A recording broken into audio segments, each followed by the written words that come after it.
Hello everyone. जैसे कि मैंने आपको प्रीवियस वीडियो में मैंने आपको कराया था इसका ब्लॉक नंबर 1। आज हम इसका ब्लॉक नंबर 2 करेंगे हमारी बुक का BEGC 133 ब्रिटिश लिटरेचर का। इसमें जैसे मैंने आपको बताया था कि इसमें टोटल 4 ब्लॉक्स हैं। फर्स्ट ब्लॉक मैं आपको करा चुकी हूँ मैकबेथ नाम से जो हमारा था। सेकेंड हम करेंगे आज फार फ्रॉम द मैडिंग क्राउड। ये एक नोवेल है जो कि थॉमस हार्डी जी ने लिखी है।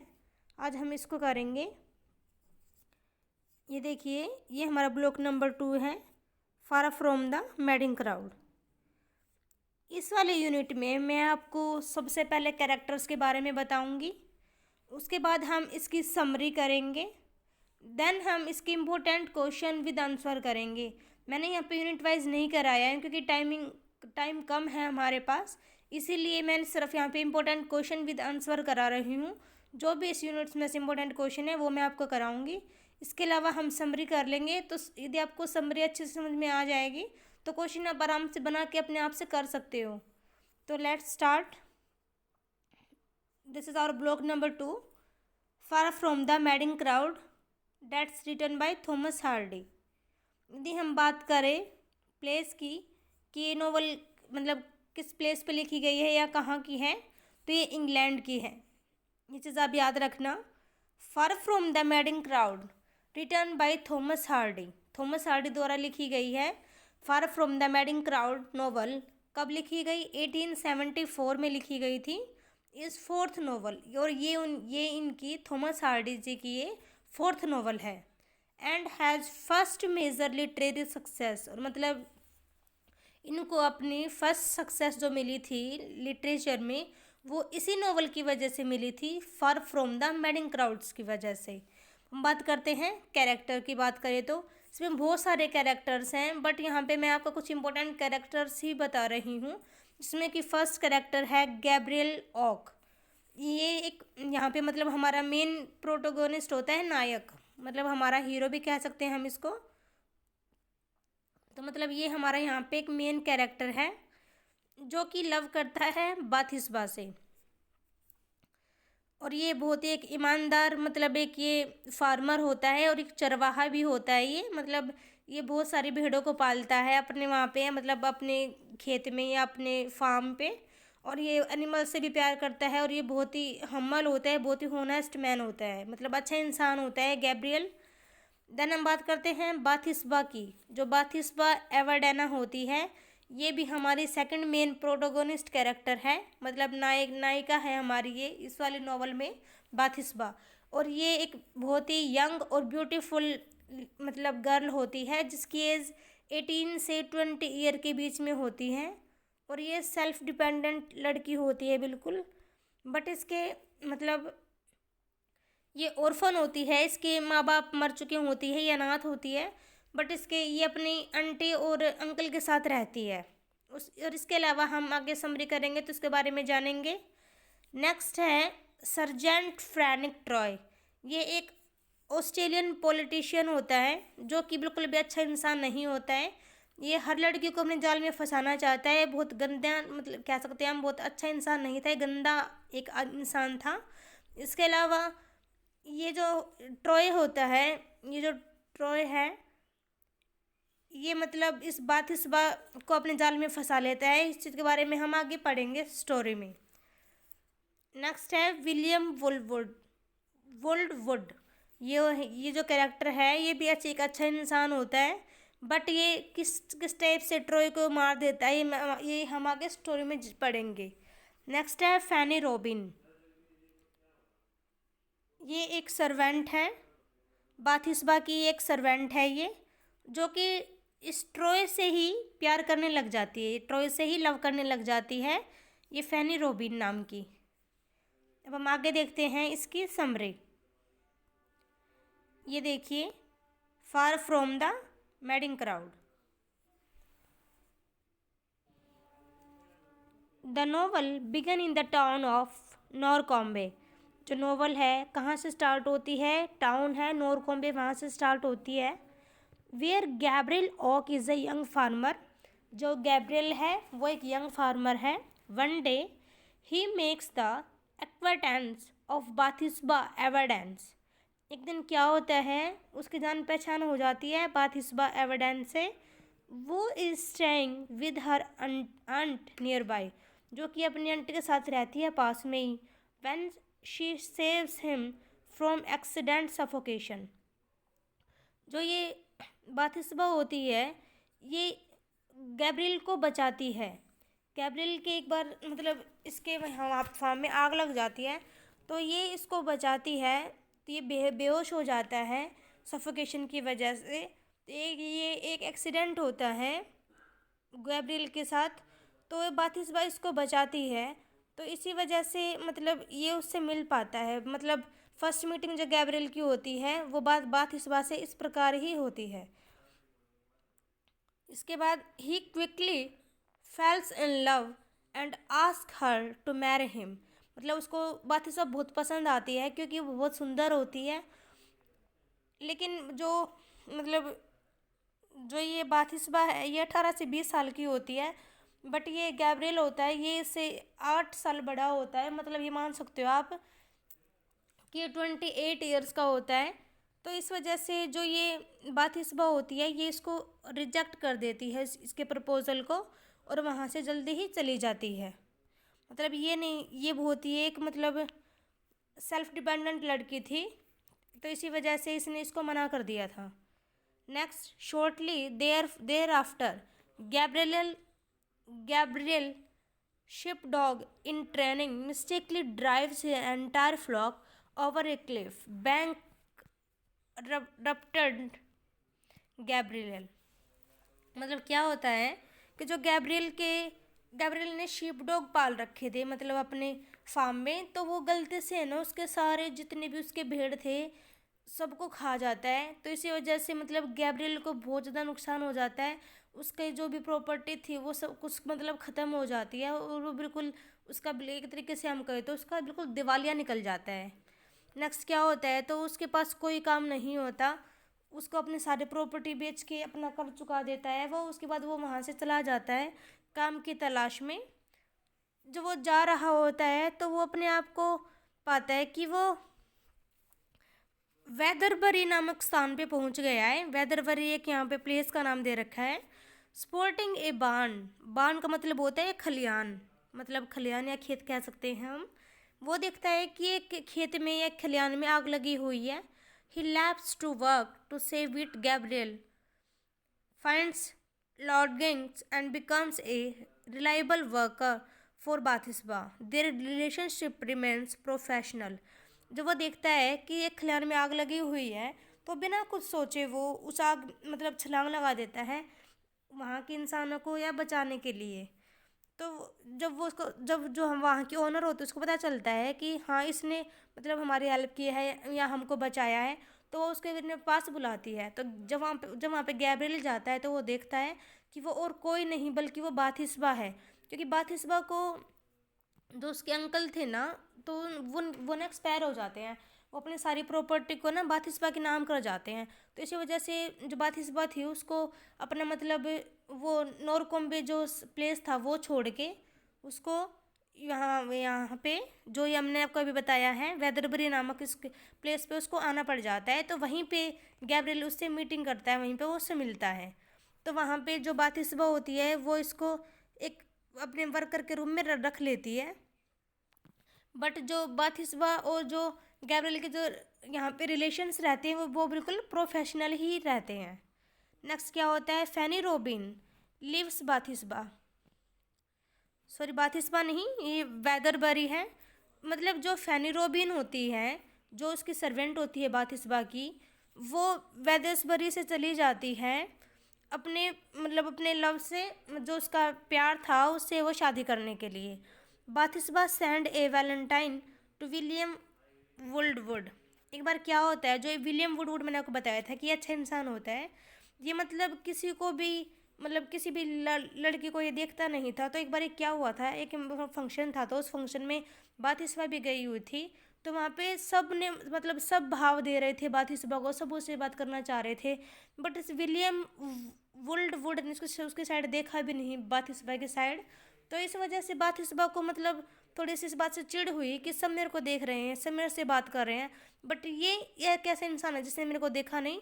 तो इस वजह से मतलब इसको परखने के लिए ही बाथिशबा ने इसको एक वैलेंटाइन डे के दिन एक लेटर लिखा और उसमें इससे पूछा कि क्या तुम मेरे से शादी करोगे। तो इस टाइप से एक लेटर भेजती है, बाथिशबा भेजती है विलियम को। Fanny Robin and sergeant Troy go to different churches and do not wed. मतलब जो फैनी रोबिन होती है वो इस सर्जेंट ट्रॉय से शादी करना चाहती है, ये इसी से प्यार करती है, बट ये गलती से ना अलग अलग चर्च में चले जाते हैं शादी करने के लिए, बट ये शादी कर नहीं पाते। तो आगे देखते हैं क्या होता है। जो ये William Boldwood's propose and Bathsheba ask for time. तो वो जो ये विलियम वुलवुड होता है वो कहता है, वो सोचता है कि ये तो इतनी सुंदर है और ये मैं तो सुंदर भी नहीं है, फिर भी इसने मेरे को प्रपोज क्यों किया। तो वो इससे बाथिशबा से कहता है कि आप मेरे साथ मजाक तो नहीं कर रहे हो, क्या आप सच में मेरे से प्यार करते हो, क्या आप मेरे से सच में शादी करना चाहते हो। तो बस इस बाथिशबा कहती है हाँ मैं, मेरे को थोड़ा टाइम दो, मैं तुमको बता दूंगी। तो उस पर विलियम कहता है, विलियम वुड कहता है कि ठीक है तुम टाइम ले लो बट जल्दी ही रिप्लाई देना। तो नेक्स्ट क्या होता है, Bathsheba meet sergeant Troy, but in between क्या होता है कि वहाँ पे एक सर्जेंट ट्रॉय नाम का मैंने आपको बताया था, ये यहाँ पे एक ये सोल्जर होता है, सैनिक होता है, ये आ जाता है। बाथिशबा को ये मतलब बहुत ही अट्रैक्टिव लगता है, बहुत ही सुंदर लगता है, तो बाथिशबा रिफ्यूज़ कर देती है विलियम वुड को उसके प्रपोजल को, क्योंकि अब बाथिशबा को ये ट्रॉय ज़्यादा पसंद आ गया था इसी वजह से। Troy reveals to Boldwood's that he marry Bathsheba after her flight from Weatherbury. मतलब जो ट्रॉय थे इसने भी सोचा कि वो भी उस विलियम वुलवर्ड से वो मतलब बदला लेगा और उसने बाथिशबा से शादी कर ली। नेक्स्ट क्या होता है, बहुत ही कॉम्प्लिकेशन स्टोरी है ये, मैं आपको शॉर्ट में बता रही हूँ, आई होप कि आपको समझ में आ रही होगी। नेक्स्ट देखते हैं आगे क्या होता है।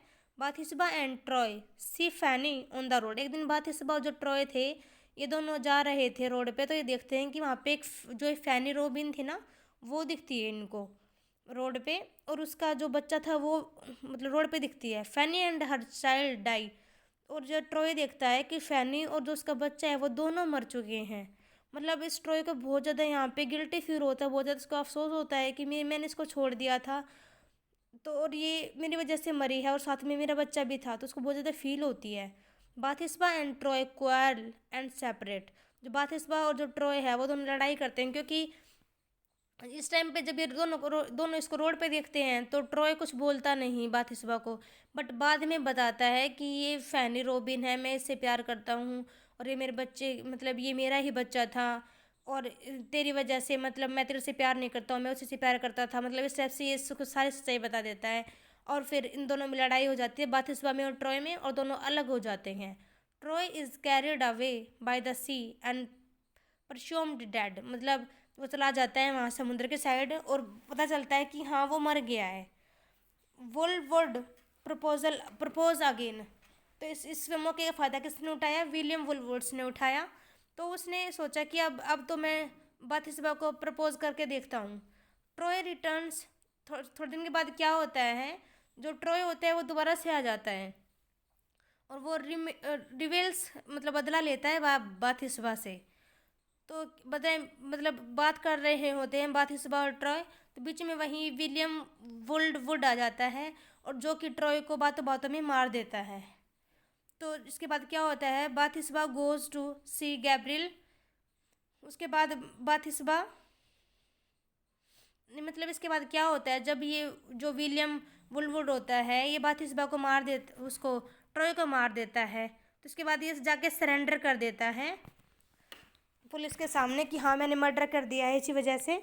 और फिर मतलब सब मतलब बहुत ही कॉम्प्लिकेट आपको दिख रहा होगा क्या होता है स्टोरी में, बट इसके बाद क्या होता है कि जो गैब्रियल होता है उसका भी मतलब मन यहाँ पे बहुत ही परेशान होता है, वो बहुत ही दुखी हो जाता है, तो वो भी मतलब यहाँ से बाथिशबा को छोड़ के जाना चाहता है। तो जब गैब्रियल जा रहा होता है तो बाथिशबा जाती है और उसे कहते हैं क्या तुम भी मेरे को छोड़ के चले जाओगे, सब मेरे को छोड़ के जा चुके हैं, क्या तुम भी मेरे साथ नहीं दोगे। तो मतलब फिर लास्ट में जो गैब्रियल होता है वो मान जाता है और वो बहुत खुश हो जाता है कि मतलब क्योंकि गैब्रियल तो उससे सच्चा प्यार करता था ना इसी वजह से। और लास्ट में जो बाथिशबा एंड जो गैब्रियल है वो दोनों शादी कर लेते हैं। ये स्टोरी है हमारी। यदि हम बात करें तो इसकी मोरल की स्टोरी की, तो this novel has a happy meaningful and convention ending. मतलब इसकी एक अच्छी एंडिंग है, बिल्कुल हैप्पी और मीनिंगफुल। और यानी हम कन्वेंशनल की बात करें तो मतलब पारंपरिक इसकी एंडिंग है। With the marriage of female protagonist Bathsheba to the unpretentious, मतलब अनप्रिटेंटेस का मतलब यहाँ पे क्या है, सरल, मतलब बहुत ही सरल स्वभाव का जो हीरो है हमारा गैब्रियल ओक के साथ वो शादी कर लेती है। तो ये थी हमारी स्टोरी जो मैंने आपको बताई। आई होप कि आपको समझ में आ गई होगी। नेक्स्ट हम देखते हैं क्वेश्चन, हमारा इंपॉर्टेंट क्वेश्चन कौन सा है।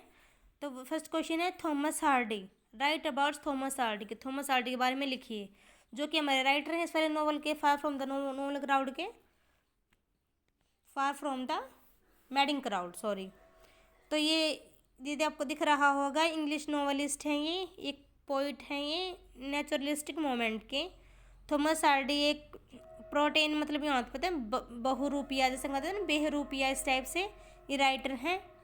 और जिन्होंने की बहुत सारी स्टोरीज लिखी हैं, नॉवेल्स लिखी है, पोइट्री लिखी है, ड्रामा लिखे हैं उन्होंने बहुत सारी, मतलब राइटिंग की है लिटरेचर के फील्ड में। Hardy works can be divided into 3 phases, इनके वर्क्स को 3 फेजेस में डिवाइड किया गया है। First is early phase, then middle phase and last is later years, मतलब 3 फेजेस में इसको बांटा गया है। एक बार आप देख लेना इसको। फार from the madding crowd, the fourth novel of Thomas Hardy was published in 1874। कब पब्लिश हुई थी ये वाली नॉवल, ध्यान रखना 1874 में पब्लिश हुई थी। The novel also was made into a film in 1967, और इस नॉवल पे एक फिल्म भी बनी है। कब बनी है, 1967 में इस नॉवल पे एक फिल्म भी बनी है। नेक्स्ट क्वेश्चन है right A note on the theme of far from the madding Crowd, मतलब इसकी थीम के बारे में लिखिए कि क्या क्या इसकी थीम हो सकती है। तो फर्स्ट है अनरिक्वेटेड लव। अनरिक्वेटेड का मतलब होता है मतलब एक तरफा प्यार, यदि हम एक तरीके से कहें तो, क्योंकि यहाँ पे जो गैब्रियल होता है वो बाथिस्बा से करता है एक तरफा प्यार, और जो विलियम वुल्डवुड होता है वो भी बाथिस्बा से एक तरफा प्यार करता है, और जो बाथिस्बा होती है वो भी ट्रोय से एक तरफा प्यार करती है, और जो फैनी का जो लव होता है ट्रोय की तरफ, वो भी मतलब बात करें तो हम उसका भी प्यार इसी टाइप का होता है। तो मतलब हम इस पोएम का नाम, इस नॉवल का नाम, तो मतलब इस नॉवल का नाम अनरिक्वेटेड लव भी हो सकता है। इसके अलावा कंटेंट ऑफ क्लास स्ट्रक्चर, मतलब यहाँ पे जो बाथिस्बा ने गैब्रियल ओक को रिजेक्शन यहाँ पे क्यों दिया था, क्योंकि मतलब उसकी जो क्लास, मतलब जो उसका स्टेटस था वो मतलब गैब्रियल के टाइप का नहीं था, इस वजह से उसने उसको मना किया था। इसके अलावा जो जैसे बाथिस्बा थी उसने अपने फार्म वर्कर के साथ वो ट्रीट करती थी जैसे उसकी मेड थी। तो मतलब यहाँ पे क्लास स्ट्रक्चर की, मतलब ऊंच नीच की यहाँ पे बात आ गई है, क्लास स्ट्रक्चर की बात आ गई है इस वाले नॉवल में। नेक्स्ट है कैटास्ट्रॉफ, मतलब गैब्रियल होता है, कैटास्ट्रोफ का मतलब होता है तबाही, मतलब तबाही। तो मतलब इस नॉवल में आपको देखने को मिल ही गई होगी क्योंकि किस किस टाइप से क्या होता है। देखिए सबसे पहले क्या हुआ था यहाँ पे, Gabriel lose her entire flock of sheep, उसने अपने सारे भेड़ों को खो दिया था।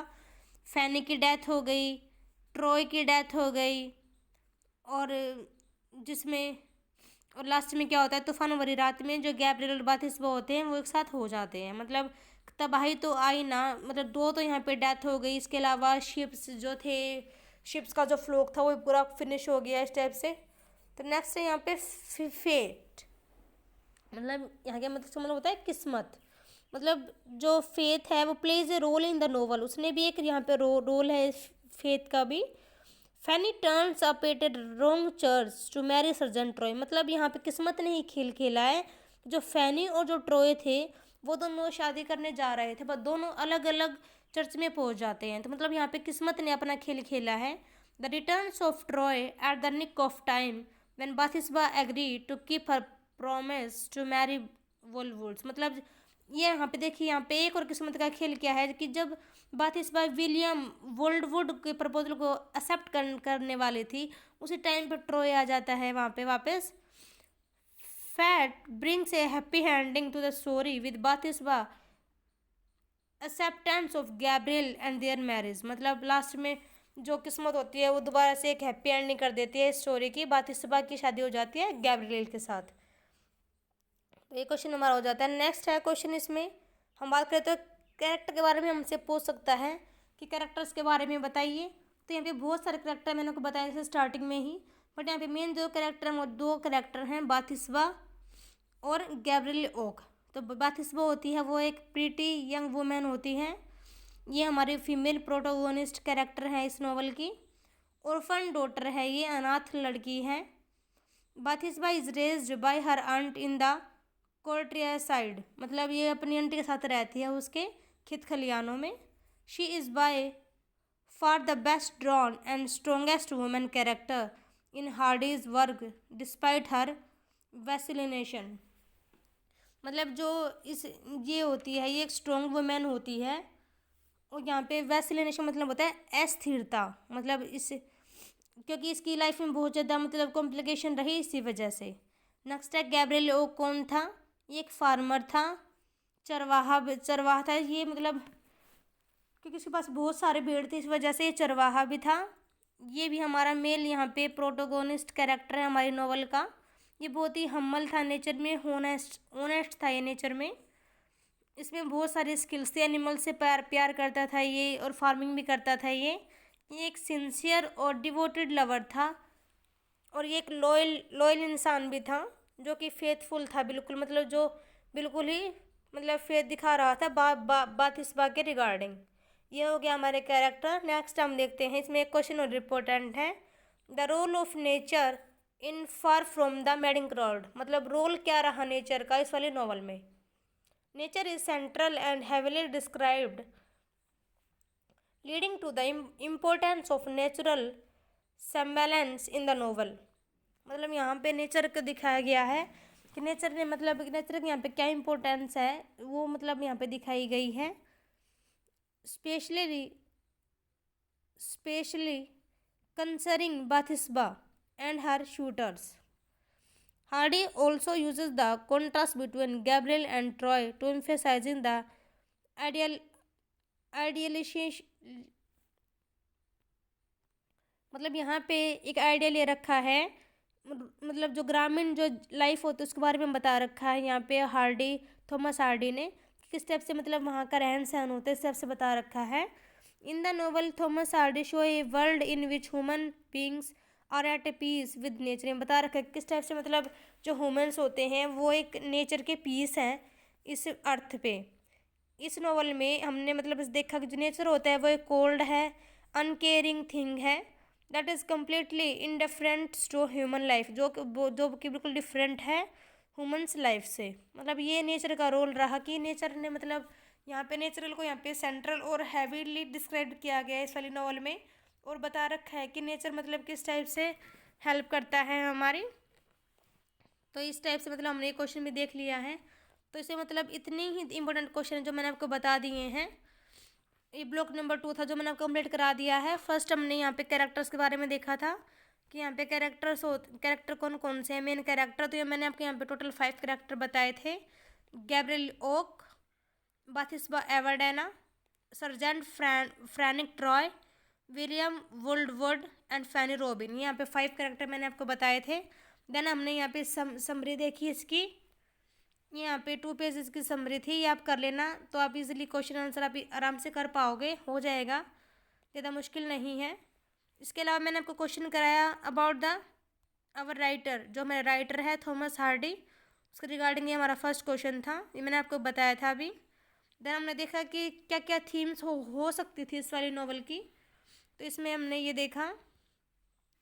देन आफ्टर हमने ये क्वेश्चन क्या था कैरेक्टर्स के बारे में कि यहाँ पे वैसे तो यहाँ पे बहुत सारे कैरेक्टर्स हैं, बट यहाँ पे only 2 characters are important, first is Bathsheba and second is Gabriel Oak. Last question बताया था यहाँ पे कि रोल क्या रहा नेचर का इस वाली नॉवल में, तो ये हमने कंप्लीट कर लिया है हमारा ब्लॉक नंबर 2। नेक्स्ट वीडियो में हम ब्लॉक नंबर 3 करेंगे। Thank you everyone.